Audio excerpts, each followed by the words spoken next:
আসসালামু আলাইকুম viewers. Reference সিরিজের প্রথম টিউটোরিয়াল নিয়ে আমি মাহবুব আজকে হাজির হয়েছি।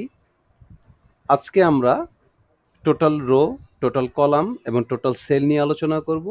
তারপর আমরা A1 স্টাইল এবং R1C1 স্টাইল নিয়ে আলোচনা করব।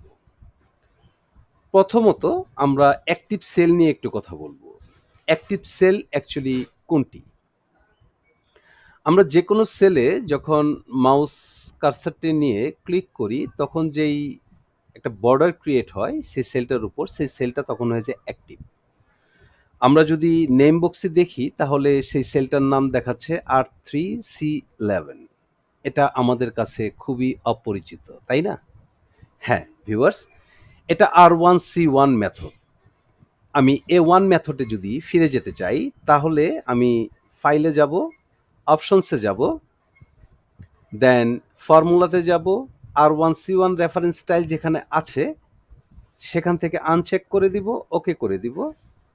এখন যদি আমি নেম বক্সে দেখি তাহলে দেখব এখানে K3 দেখাচ্ছে। ওকে, K3 দ্যাট মিনস K হলো কলাম, 3 হলো আমার রো। আমি যদি এখানে একটু খেয়াল করি তাহলে দেখতে পারবো যে এই সেলটা হলো E6। আমরা যদি নেম বক্সে একটু দেখি E6, তার মানে আমার ই কলামটা আর 6 নাম্বার রোটা যখন একটার সাথে কানেক্ট হয়েছে সেই সেলটাই অ্যাকচুয়ালি অ্যাক্টিভ সেল বলা হয়। সেই কানেক্ট সেলটাকেই অ্যাক্টিভ সেল বলা হয়। আচ্ছা, এখন আমরা ছোট্ট পরিসরে একটু জেনে নিব যে আমাদের টোটাল রো কয়টা। আমরা যদি A1 এই সেলটাতে রাখি, কন্ট্রোল ডাউন অ্যারো ক্লিক করি তাহলে আমরা স্পষ্ট এখানে দেখতে পারবো যে আমাদের শেষ যে রোটি আছে সেই রোটির সিরিয়াল নাম্বার হচ্ছে 10,48,576। ওকে, এখন এটা বের করার আরেকটা উপায় হলো 2 এক্সপোনেন্ট 20। আমরা যদি 2 এক্সপোনেন্ট 20 দেই তাহলে আমাদের টোটাল রো বের হয়ে যায়। তবে টোটাল কলাম যদি আমি বের করতে চাই তাহলে আমরা ইকুয়াল টু 2 এক্সপোনেন্ট 14 যদি দেই তাহলে আমাদের টোটাল কলামটা বের হয়ে যায়। তবে এক্ষেত্রে আমরা যদি A1 সেলটিকে অ্যাক্টিভ করে কন্ট্রোল রাইট অ্যারো দেই তাহলে আমরা একদম শেষ কলামে চলে আসব। সেই কলামটি নেম আছে, কলাম হেডিংয়ে আছে XFD। এখানে কিন্তু অ্যাকচুয়ালি আমাদের 16,384টি কলাম এটা শো করছে না বা দেখাচ্ছে না। এটা A1 স্টাইলে দেখায় না। ওকে, তবে R1C1 স্টাইলে এটা দেখায়, আমরা একটু পরেই দেখব। এখন আমরা টোটাল রো পেলাম, টোটাল কলাম পেলাম। আমরা যদি টোটাল সেল বের করতে চাই তাহলে দুটো উপায়ে বের করা যায়। এক হলো equal to total row into total column সমান সমান 1,717,98,69,184টি সেল পেয়েছি, যেটা একটা ওয়ার্কশিটে থাকে। এটাকে আরেকভাবে বের করা যায় ইকুয়াল টু 2 এক্সপোনেন্ট 34, তাহলেও আমরা টোটাল সেল বের করতে পারি। এখন ভিউয়ার্স আমরা দেখব যে কিভাবে 16,384 এই কলাম নাম্বারটা আমাদের শো করে। আমরা যদি ফাইলে চলে যাই, অপশনসে চলে যাই, দেন ফর্মুলা, এখান থেকে আমরা ওয়ার্কিং উইথ ফর্মুলা এই অপশনে নিচে দেখব অনেকগুলো সাব অপশন আছে, সেখান থেকে R1C1 রেফারেন্স স্টাইলটা চেক করে দিব, ওকে করে দিব। আমরা এখানে দেখতে পারবো এটা নাম্বারে পরিণত হয়ে গেছে, যেটা হেডিং ABCDতে ছিল, এটার হেডিংটা এখন সিরিয়াল নাম্বারে চলে আসছে। এখন যদি আমরা ফার্স্ট সেলটাকে অ্যাক্টিভ করে, যে এই সেলটাকে বলা হবে এখন R1C1। আচ্ছা, কন্ট্রোল রাইট অ্যারো যখন দিব তখন আমরা এখানে স্পষ্ট খেয়াল করব যে এখানে দেয়া আছে 16,384টি কলাম। ওকে ভিউয়ার্স, R1C1 এটা অ্যাকচুয়ালি কি? এটা হলো আর মানে রো, মানে 1 নাম্বার রোতে আছে, আর সি হলো কলাম, তার মানে 1 নাম্বার কলামে আছি। এখন আমরা এই জায়গাটা একটা যোগফল নামিয়েছি, সেখানে আমাদের ফর্মুলা বারে যদি খেয়াল করি তাহলে এখানে দেখাচ্ছে যে আর তার মানে রো ব্র্যাকেটে দেখাচ্ছে -5, সি মানে কলাম সেটাও দেখাচ্ছে -5, আর মানে রো সেখানে দেখাচ্ছে 2, এবং সি কলাম সেখানে দেখাচ্ছে ব্র্যাকেটের মধ্যে 2, সেখানে অ্যাকচুয়ালি মাইনাস, নেগেটিভ কোনো মার্ক নেই, পজিটিভ। এটা কিভাবে?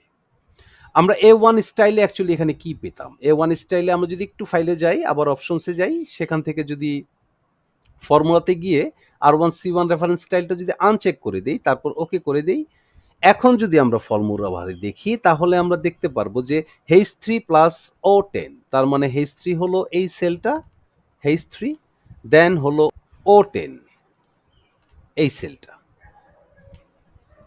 ওকে ভিউয়ার্স, আমরা আবার ফাইলে যাব, অপশনসে যাব, যাওয়ার পর ফর্মুলাতে গিয়ে R1C1 রেফারেন্স স্টাইলটি চেক করে দিব, ওকে করে দিব, আমরা R1C1 স্টাইলে চলে আসবো A1 স্টাইল থেকে। এখন আমরা জানবো যে কিভাবে অ্যাকচুয়ালি এটা বোঝা সম্ভব যে আমরা কোন সেলের সাথে কোন সেল আমি যোগ করেছি বা বিয়োগ করেছি বা অন্যান্য ফাংশন আমরা ইউজ করেছি।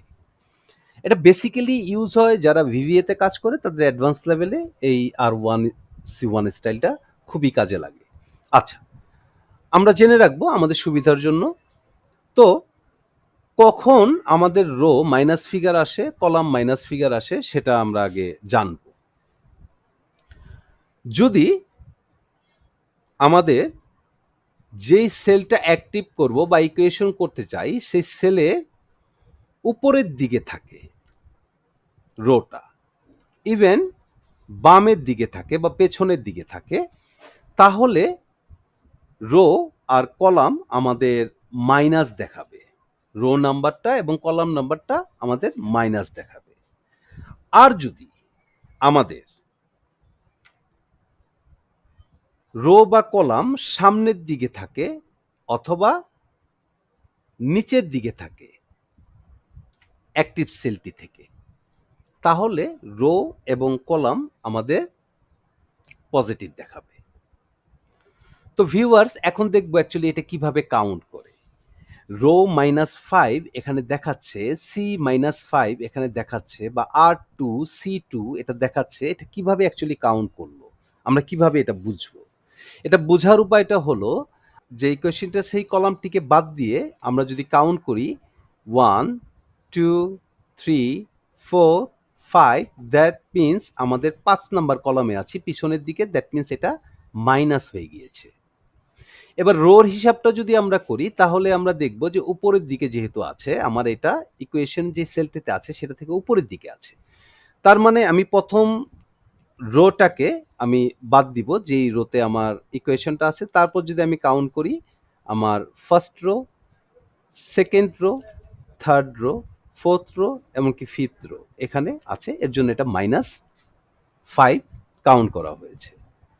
অ্যাজ এ সেম টোকেন আমরা যেই কলামটিতে আছে আমার ইকুয়েশনটি, সেখান থেকে যদি আমি কাউন্ট করি, সেটা বাদ দিই, প্রথমটা বাদ দিই, তারপর 1 দেন 2 আমার 2 নাম্বার কলামে আছে। ইভেন আমি রোর যদি হিসাবটা করি, আমি এই রোটা বাদ দিব যেখানে আমার ইকুয়েশনটা আছে, তারপর আমার 1 নাম্বার রো, দেন আমার 2 নাম্বার রো। তো এভাবেই মূলত R1C1 স্টাইল কাজ করে, এভাবেই আসলে বুঝতে হয়। আপনাদের বেসিক একটা ধারণা দিলাম এই টিউটোরিয়ালটাতে, আশা করি আপনাদের অনেক উপকারে আসবে। অনেকেই এটা অজানা, অনেকেই এটা জানেন না, বা এরকম কোথাও যদি পেয়ে থাকেন তাহলে আপনারা হচ্চকিত হয়ে যান। আসলে এটা কিভাবে করা আছে? এটা তো বুঝতেছি না। এটা এরকম কেন? এতগুলো সংখ্যা কেন? আমার একটা সেলের মধ্যে এটা এরকম দেখাচ্ছে কেন? মাইনাস প্লাস কেন? আশা করি আজকের টিউটোরিয়ালটাতে এই জিনিসটা আপনাদের ক্লিয়ার হয়ে গিয়েছে। তো ভিউয়ার্স, আজকে এতটুকুই। ভালো থাকবেন, সুস্থ থাকবেন।